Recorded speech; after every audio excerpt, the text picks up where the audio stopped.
G'day guys, Shane here. Today we're talking about 9 things that you did not know about iOS 15 with the iPhone 13, all to do with the camera and to do with Photos app. Let's get into it.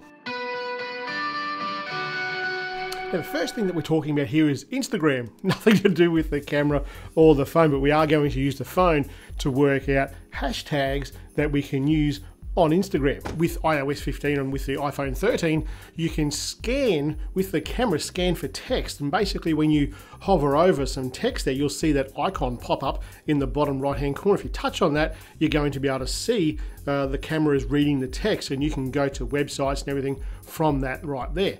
But we can also use it to scan hashtags that people are using on Instagram. So what I do with hashtags, I keep a library of the hashtags that I use, and different photos may have different hashtags, but instead of typing them all out, I keep it in the notes application on my phone, different hashtags for different sorts of photos. Instead of typing them all out, I just copy and paste it from that app. But how do we find out what hashtags are actually working? Well, the tip that I'm going to give you right here is go and find your favorite photographers or favorite influencers, if you like, on Instagram, and go over there and take a screenshot of their hashtags. And once you've taken that screenshot, you can go into the Photos app on your phone, and that scanning of the text works just the same way in a photo that's on your phone. So you can copy all the hashtags right there, put them into another folder on your notes folder, and there you go.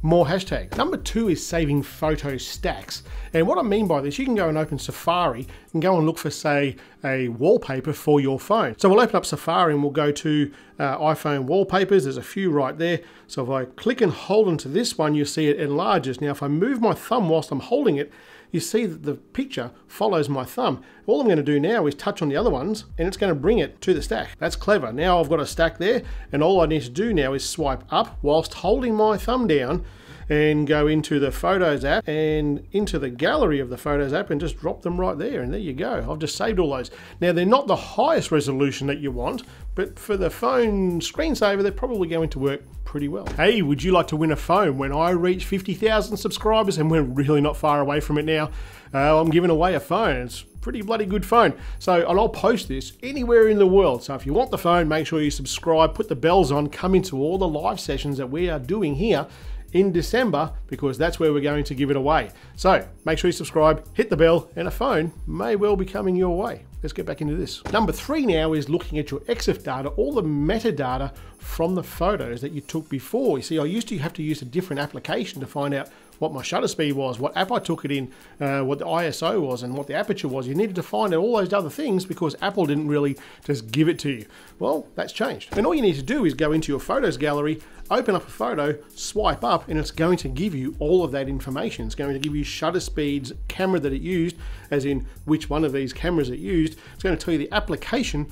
Well, in most occasions, it's going to tell you what app it is that you used to take that photo. It's going to tell you shutter speed, location, ISO, all that good stuff, so that you can go ahead and replicate those photos if you want to help out someone else who's trying to achieve the sort of photos that you want to achieve, or just to remind you how you took that photo in the beginning.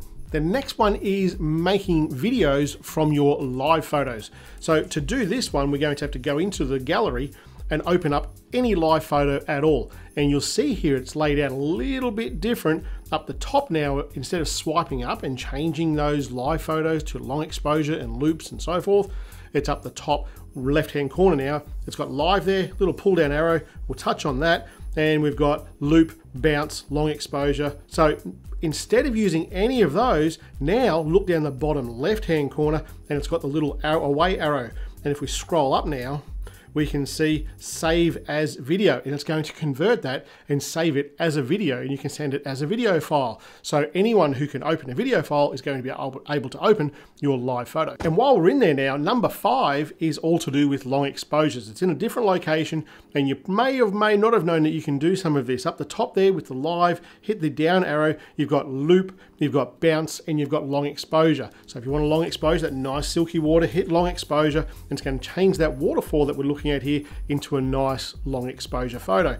We can change that still, go back to loop, and it's just going to continuously loop like this over that photo, and you can see there it's just a continuous waterfall. It doesn't actually stop, and you can get really creative with some of that. If we go down to bounce, well, you can get pretty creative with this as well. gravity kind of sucks until it bounces back. Number 6 is cinematic mode, and this one here is specific to the iPhone 13 series. All the other stuff that I've talked about so far, you can do it with earlier phones. It just needs to be on iOS 15. Now, cinematic mode, the videos that Apple launched this with, they were on point, the perfect scenario. The camera wasn't moving, the people weren't moving, nothing was really moving, so it worked reasonably well. But once you start moving, you know in the real world now, as we're taking video with this phone in cinematic mode, it doesn't work that well. There's lots of haloing, there's lots of blurred artificial lines. There is a way to make it better though. And there's 2 ways that we can make it better. The 2 ways are, one, when you're taking the video, if you go up the top left hand, you go into cinematic mode, and you go up the top left hand corner there, and you've got the f-stop. You can adjust the f-stop. The f-stop is the aperture, and if you think of it along the lines of the blur, the less blur, the better this is going to work.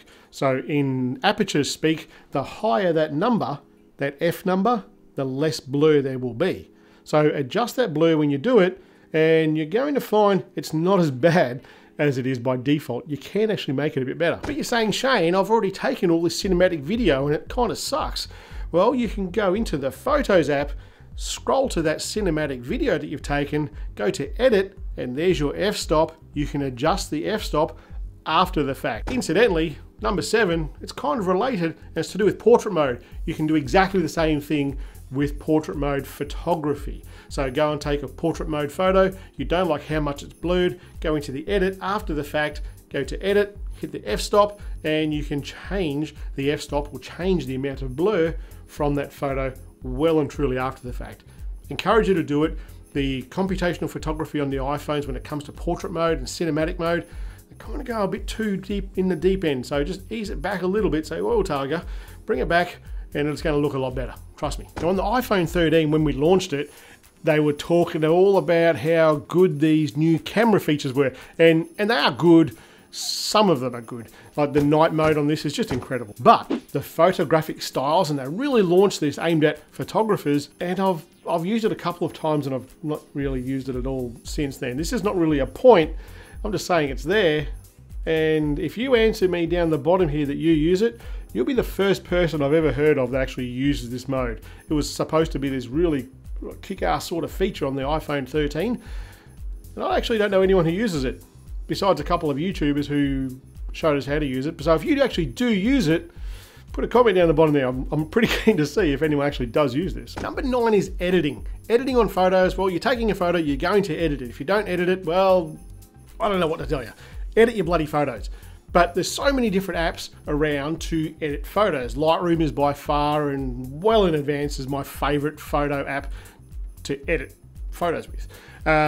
However, the phone comes with an editing suite in the gallery. You go into the Photos app, go to a photo, hit edit, and there are so many tools in there now that you can edit photos with. You go into the Photos app, find a photo that you want, hit edit, and you've got a whole editing suite there to do some pretty bloody powerful things with the photos that come off this phone. Well, there you go, guys. 9 tips for the iPhone 13 with iOS 15. If you've got other tips that I haven't seen yet, let me know in the description so we can share it with the world. We're doing some pretty cool things here with this iPhone 13 Pro Max, so let me know if there's other tips that I've missed, and we'll push it out in other videos. All right, guys, I'll see you next week.